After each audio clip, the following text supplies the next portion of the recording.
So we got a letter. We got it actually a couple weeks ago. I just forgot about it. Got it November 5th. So yeah, it's been about 2 weeks, a little more, or a little about that, a little more than 2 weeks. But a guy named Nate emailed us with the subject, "Your take on country music is as close to spot on as it gets." So yes, please compliment me more. Yeah, but I'm not gonna read the whole thing, but I'll read I'll read this first paragraph. It's a long one, but it makes me feel good about myself. Yay! I discovered your podcast this weekend, and I love it. I've listened to your Turnpike Troubadours, Jason Isbell, Murder Ballad, and Coulter Wall episodes. As a Midwesterner, I appreciate other Midwesterners who appreciate good country music. That is a lot Respect. of appreciate. You've alluded to it several times, but in general, people from the Midwest seem to lack any sort of taste when it comes to music, country or non-country. The amount of genuine interest coming out of the Midwest for artists like Luke Bryan, Kane Brown, and the dumpster fire that is country radio is astonishing. Goddamn right. Obviously, these people are pop fans who don't know any better. Anyway, why do you... I guess we could stop it here. Anyway, why do you think the Midwest is so inferior when it comes to musical intellect? Do you think country music is to blame? Maybe the demographic makeup is less likely to stray from the mainstream? Or could it be that they're just more stupid people? I like this guy's take. Nate? Yeah, so I think... My man. Yeah, Nate. So I think we have touched on it a little bit. But, yeah, I don't know why. Well, we touched on it even in the Jamie Lynn Wilson episode, Jamie Lynn Spears episode, because she was saying how it's because they think that mainstream radio is afraid of these people because they can't control them. So that's why they don't play independent artists. But how it is Texas cares about it, but not our mainstream, that I don't know. I don't know why they don't have a red dirt radio station. I think it's there's a couple different reasons. I think one of them is there's a lot more urban areas. I realize Texas has big ass fucking cities all over the place. I feel like, but in the the northern areas, because I guess the Midwest has a lot of open space. But I think about Chicago, the Twin Cities, New York, Boston, the whole East Coast down around through, all the areas that don't listen to country music. I feel like there's urban areas, and I also feel like in the South there's a way of life that kind of closely resembles the country songs, the people listen to shit that sounds like their life. And I feel like outside of the really rural areas in the Midwest, you've got a lot of people who just go through life just as normal whatevers and don't even think about it, because I know that there's a lot of outdoorsy people. There's a lot of people who fish. We fish, obviously, hunters and that are very prevalent throughout the area that we live in. But I don't know. Maybe it's winter. Maybe it's winter. For some reason, winter fucks it all up. I don't know, because the thing is, we always talk about how country music now is sorority country. It's what white suburbanites think country is. See, that's the thing where I feel like in the South they probably have a bigger respect for, and by the South I mean Texas and all of the in the deserts all the way across to the whole damn thing, not just the deep South. I just feel like down there, something about the way of living or roots or something like that always has a closer connection to it. It's not spring break sorority parties all the time. Yeah, and up here we've got a bunch of people who live in suburbanite type worlds, and so they listen to suburbanite type bullshit.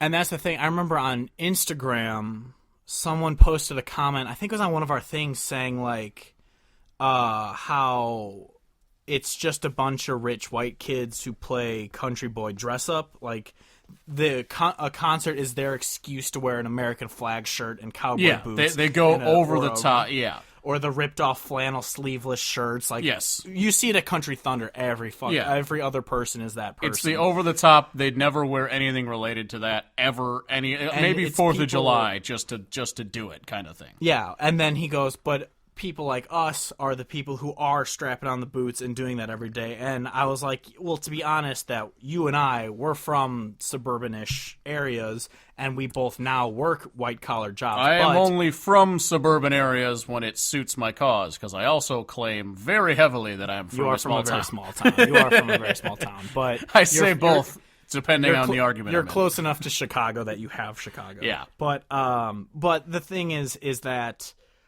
we do go fishing. You way more than me. I don't get to go that often. I like to fish. Yeah, we go up north to sit on a boat on a lake and drink beer. Like, we are that. It's like, and we've both worked shitty blue collar jobs. Like, we've just managed to work into good paying, white collar jobs. Yeah. But so it's not like we're playing dress up every time we go. Like, I remember when I used to wear steel toes and jeans every single day, and that was my favorite thing to wear. Yeah. And a hoodie. Like, I'm wearing a camo fucking Under Armour hoodie and an American flag hat. Like,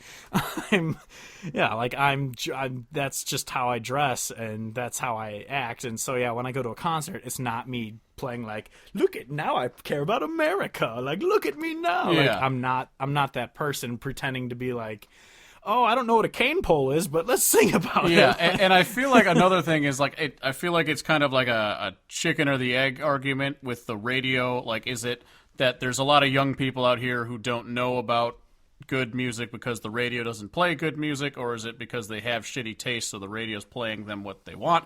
But I would argue that there are tons and tons of farmers all across the Midwest who don't listen to the radio at all, and they just say, fuck it, country music died with whatever year, and all they do is listen to their old stuff. So I feel like there's a lot of that, where there's people who are just completely unaware, and it's because of the radio and what comes through town and all that shit. But I don't know exactly what caused what. If we ever got enough pull that we could start our own branch of radio, or even if I knew how to fucking start, like, that, and we were able to start a red dirt fucking station in Chicago, at least a third of the audience from the other three stations would come to our station to listen to red dirt country. If they found out about it, because that's really what I've felt, and we've said this a million times in the podcast, that it's like a fucking, like, Pandora's box opening. Once you realize this other stuff is out there, you have a complete change in your head. Like, wait a fucking second. Like, traditionalists can say what they want about Stapleton. You could bitch and moan about it. Granted, the most people who bitch about Stapleton, it's just because once something becomes mainstream, it's not cool anymore. And that's what I think the main thing with Stapleton is. Yes, he has blues-ish sounding to his music. He's not straight country in all of his songs, but he's still a great fucking country And artist. have you heard him open his mouth? It's amazing. Yeah, and that's what happened, though, with Stapleton. When that 2015 CMA thing happened, he exploded because people realized, holy shit, I want this. I want this authenticity that this guy has. Yep. And they, like, I think Jamie Lynn Wilson said this verbatim. She goes, people crave authenticity. And that is what... Yeah. And so that's what people want. And so if we were able to have that poll... If there was a tradition, like the Gold Vault on 98.3, I don't know if they do it anymore, but they would play fucking Merle and Wayne that was and the George best. Jones. And that was the one thing me and Jay would look forward to when we were working like an hour or two a day? No, it's one song like each hour. Oh, okay. I thought it was like they had a portion of the No, day it's like one song each hour, but that was all we looked forward to when we were working at the Donkey Factory, is when they would say, now we're going into the Gold Vault. That's and where we're Kevin's like, yes! nickname. That's where Kevin's nickname Donkey Factory comes from. He worked at. Oh the yeah, Donkey shit. Factory. I don't know if I've ever said that on the podcast, but I don't. don't. And I feel bad for ruining it now. Damn it. But yeah, all right. Cats out. Well, of the, they don't know why they call you. Why Cats out of the bag. I used to work at the Donkey Factory. Yeah, people use. Yeah, Kevin worked at the Donkey Factory. But it's just like the origination of Gooch. So many people asked us, like, why do you call them Gooch? And we're like, well, it's a. If you think about it, it makes sense. Yeah, it makes like someone messaged me on Instagram. I was like, why do you call them Gooch? And I explained to her. She goes, that makes a lot of sense. Because we say a lot of dumb shit. Believe me, we really do. But that one makes too much sense. I know. That one, that's still one of my favorite. That and Drunkle. Those are two of my favorite things we've ever made up. But I'm looking at the thing, and the rest of the email was him talking about how our Turnpike Troubadours list was wrong because it didn't have Good Lord Laurie. It's like, Damn it. all right, it's impossible to get that right. Like, Also, to be fair, Turnpike. I believe I did have that on mine. Probably. And then he said, this is another one I wanted to kind of talk about quickly before we wrap up, is he says later in his email, do you really think that Cody Johnson is that great? I'm sorry, but songs about belt buckles, spurs, and pearl snap shirts evoke a sort of Jason Aldean, Big Green Tractor, Amarillo Sky type pandering for me. I know he quote-unquote lived that way, but that doesn't mean it's not pandering, and maybe I haven't given him a fair shot. After all, I can't help but puke in my mouth and change songs when I hear a cliche line like, lately she's been hating radios in Copenhagen and trucks. Seems unoriginal, but please correct me if I'm wrong. Also, could you think of a nickname more tacky than Kojo? I will say I don't like Kojo as a nickname. I don't like his symbol. Isn't that a killer dog movie? Kujo, Kujo. Oh, Cujo. Wiz Khalifa. And I don't like his little symbol with the C and the J. It looks logo. so dumb. It looks so it and looks really stupid. and I will say that he does have some lyrics like he mentioned with the lately she's the very been pandering rodeo. That song has some nonsense in it.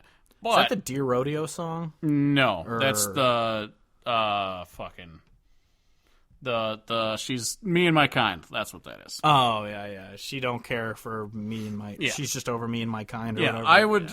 There's a fine line in my opinion, and with Cody Johnson, I think he's so talented vocally and sonically, he's clearly country. So those things mashed up together, I am willing to accept a larger amount of pandering.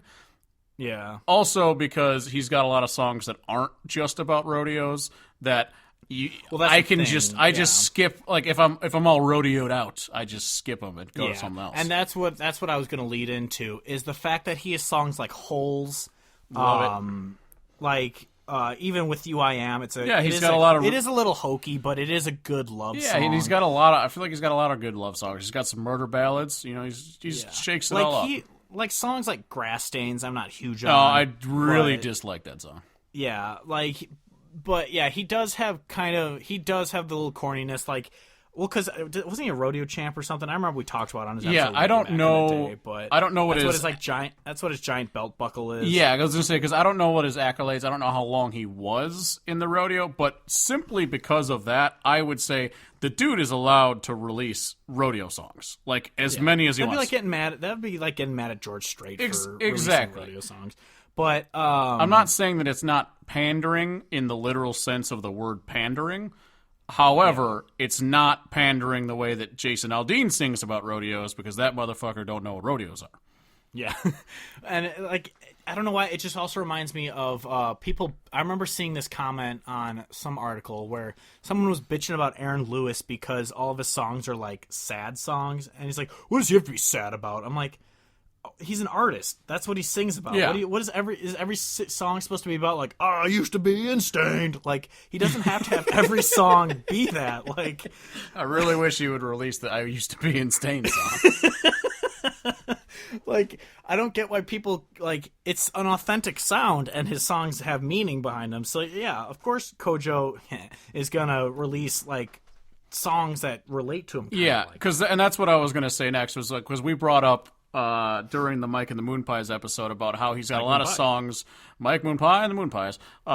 He has a lot of songs about the road because he's touring, just fucking on the road all the time. And that's what I would say about Cody Johnson is the reason you're getting such a high volume of rodeo songs is because you're getting songs by a guy who's actually writing his own songs.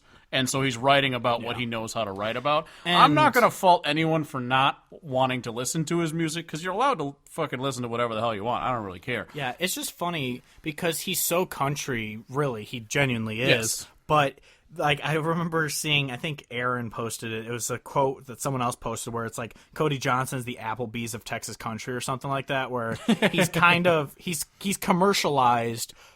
Like, it's crazy that he's more country than anything we hear up here, but he's still, like, they consider it, like, it's the Democrats eating their own type situation down there, where it's like, he's doing good to the cause, but he's just not red dirt enough that they start eating him alive down there. And it's just like, I think he's a great artist and he's doing good. And it sucks. I mean, it kind of sucks that he just signed to a major label. I mean, I'm happy for him to succeed. I'm concerned. But he said in an interview it's not going to change his sound at all. But yeah, we'll who's never said that before? Yeah, and he's going on with Justin Moore, on tour with Justin Moore, who was the definition of a person who thought you'd never change his sound, but now he's fucking whatever. But so I am concerned about that. We'll see down the road what he sounds like. But as of right now, I'm not concerned about Cody Johnson. He seems to be pretty genuine with his music. Yeah, and the last thing I'll say is related to what you just said about he's the more commercialized version of the Texas country. I reserve the right as a person in the Midwest to listen to the most commercialized version of Texas country because we don't get anything up here, and so it's still miles better than the radio. I mean, granted, now that I'm as deep into the music as I am, how many ever years into finding out that the whole scene existed, I still like. I mean, I can understand why someone doesn't like him. I still like him. I still think he's authentic because he's still singing about things that he did live. I understand if he just keeps constantly coming out with rodeo songs, it gets kind of old. But he's super talented as a singer. He's a good songwriter. He's great live. I like him. It's preference. Yeah, I've seen him 4 times now. I think you've seen him 4, and I've seen him 5. Yeah, because I think my 4th time was just this summer when we saw him at Windy City. Yep. But yeah, so I think you should give him a chance. Don't just listen to his I'm a Cowboy songs if that's what you don't like, because it's like Holes is such an amazing song that that song alone makes listening to him worth it. I love that fucking song. And With You I Am, if you want a good love song. Quickly before we wrap up, there was one in the other email that I had saved. I just want to bring this up because we got to start addressing this, because this is like the 10th time someone has mentioned, how did you not include whatever song by Chris Knight? I don't listen to Chris Knight that much. I know I have music by him, but I guess we need to binge his music so we could do an episode on him, because he's one of the most requested artists that I get messages about. Really? So yeah, I get messages it's the saddest songs. I remember getting 2 or 3 messages of, how'd you not include this song by Chris Knight? And then on the murder one, how'd you not include this one by Chris Knight? I'm like, apparently I need to listen to Chris Knight more. Are you giving me homework? Yeah, apparently So we need to listen to some Chris Knight and get into that for some people. All right. We hear a lot about him, so all right. Definitely have to get into that.